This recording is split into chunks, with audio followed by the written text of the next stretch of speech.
we're a design agency. That's why we get to have a fun name and wacky name. And so really what we do is we help people build stuff like logos and brands and websites and all this other stuff. One of our customers came to us, and so we're always trying new technology, new fun things that we may be on this intersection of actually being viable and ready for creativity. And so, isn't that weird? Virtual reality has been in that intersection for about 20 years. And every time we have a conversation with someone, they're always like, oh, virtual reality, isn't that adorable? You guys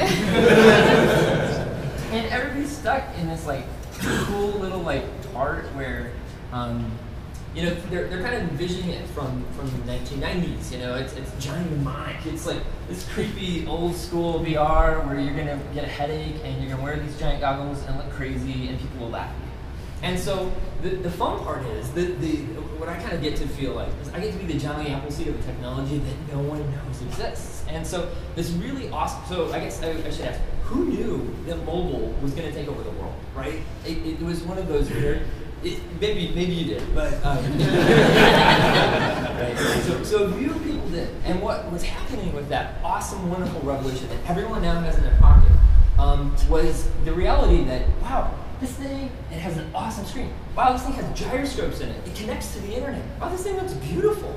And all of those updates just so happen to be the perfect revelation. And it costs $200 subsidized. So, or free subsidized. So it's one of those instances of all those revelations helped to create a situation where VR is now a real thing. Okay, now I'm talking great, this is really great, and that's slightly cheesy. But I think the reality is, and just in case you were unclear, well, neat, this is great, some guy's talking about technology. The reality of it actually is that last year there was a company called Oculus, and so if you haven't heard or seen it, I would suggest it. Later on today, we'll actually have an Oculus downstairs, so you can play with it, walk through space, and get a taste of that. And so they were bought by Facebook, a little company, for $2.3 billion. So it's like a rounding error at that point. So it's a real technology. It exists, and it's going to be in living rooms and homes very soon. But right now we're at this cool point where it's more of a prosumer thing. Like it's kind of trying to find its legs. And so, what if I could tell? So how does this relate to you? Well, this is really, really wonderful. But for all those people who couldn't predict mobile, and imagine if you just had the foresight and you had the ability to kind of implement that in your organization and change things, right? This is the exact same point we are with VR right now. VR has the ability to change things, and those organizations that are proactive in adopting these technologies are going to have a chance to kind of take advantage of an industry that's going to take things off. And even if VR doesn't take off again, if this is yet another failed start, the reality is it will absolutely be successful in context of architecture just because it's so useful. The things that I heard here in kind of my listening was they don't trust the models, right? That's a consistent thing that I'm hearing. Or giving more people access to the data. The data isn't fully transparent to folks. Or reduce the time of a process. Or even how do you get them to believe in things like the numbers in this process? And so that's really what VR can do. It can help bridge that gap in a really cool, powerful way. And so what I wanted to show is one use case. So we were actually approached by one of our customers. They're a large property holder. And so we were able to kind of help take their blueprints and actually turn them into real living, breathing experiences that their customers could see before they existed. And so in this case, we can build virtual reality experiences. So the user was then able to walk through a space, experience what it might look like in its finished state, ask questions, and make modifications way before anything actually existed. We could go in and swap out a tile, we could make it look like what it looks like from a child, we can zoom outside and see what the beautiful view might be in that sort of instance. So that's one of those really cool benefits of VR. And so my consistent thing is that internet-free data, right? We all know that now. Big data is an end result of that. Internet-free data, but VR frees experiences. And what's awesome about that is that that's really what architecture and construction is all about. It's about building places and spaces for people to enjoy and explore. So what are some of the benefits that VR could bring to kind of BIM, IPD, and just in general the AEC space? Well, I think streamlining the process. I've heard so many things of like you're passing one thing to another. There's a confusion there. And why? Well, we're dealing with Excel data charts and applications and pictures of things. Of course there's a confusion because it's really hard to get your head around. So this back and forth is confusing, it's frustrating. So having something that's actually 3D that you can walk through, that you can modify in real time, those things like Seamless, Space Age, they're real, you can do them right now. And the difference is, before it cost $1 million to do so, getting a virtual reality headset is $350.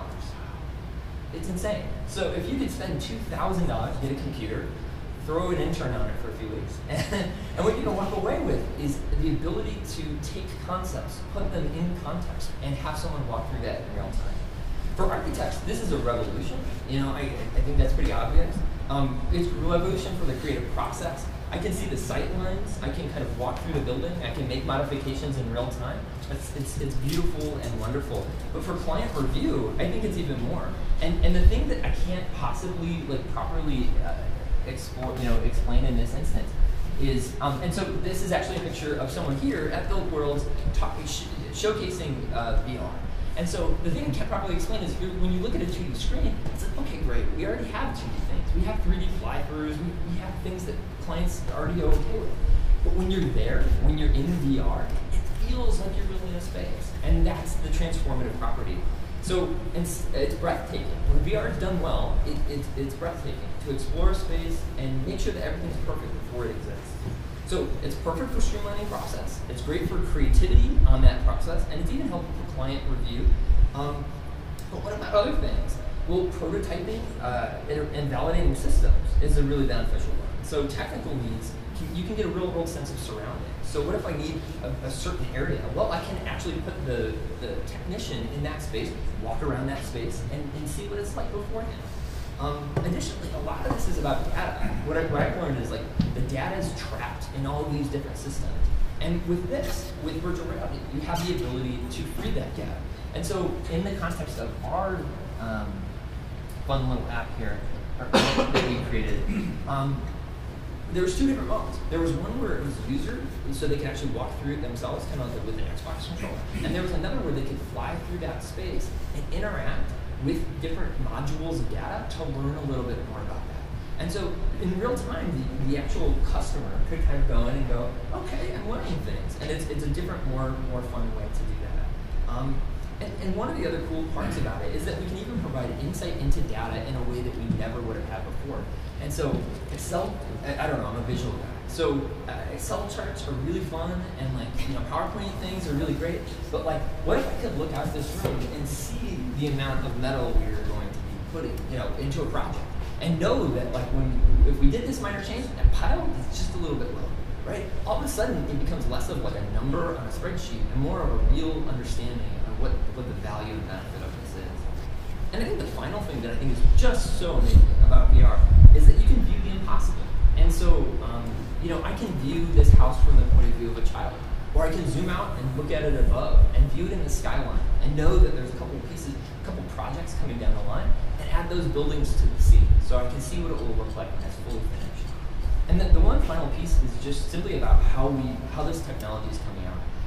Sometimes people will go, well, this is really cool, like, but my client's not going to want to put on these funny hats. You know, what would the reality be? Well, there are a few different options, and one of them has a lot to do with that phone. So that people are now building Google Cardboard. So it's effectively a tiny little cardboard box. It costs $5. You toss the phone in, and all of a sudden you can walk around the space. Really cool. So for a $5 investment on a user, you can allow them to experience, at least get a taste of what this VR is. And then you can go up to the thousands of dollars level. But it's not a giant investment to start doing it. So that is my little Johnny Appleseed pitch on VR. Downstairs we'll have a little bit more experiential thing. And I think that VR has to be seen to believe, and hopefully this at least got you curious about what the potential would be. Any question? You know, I have an answer. Yeah. Because during my interrogation, one of the questions I was asked downstairs was, you know, do you think that yeah, it's interrogation because they pulled me in. They didn't tell me they were going to ask me questions. Well, yeah. Record them. Well, anyways. So they asked me, you know, well, you know, do you think that VR is really going to take off and be the thing, or something to that effect, in the next 5 years. And my answer was, I can't believe it hasn't already. And I realize now, because of something you said, that the answer is because of cost. 15 years ago, I worked for a company and we designed trading floors.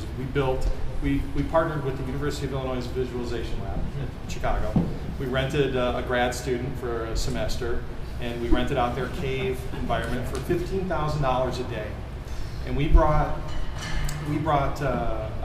spent $5,000 on the grad student and our own time to build a model that the grad student then translated into virtual reality, and we brought the traders in so that they could physically experience where they were going to be standing and what they were going to be seeing. Because, you know, an inch this way, an inch that way, you're killing me.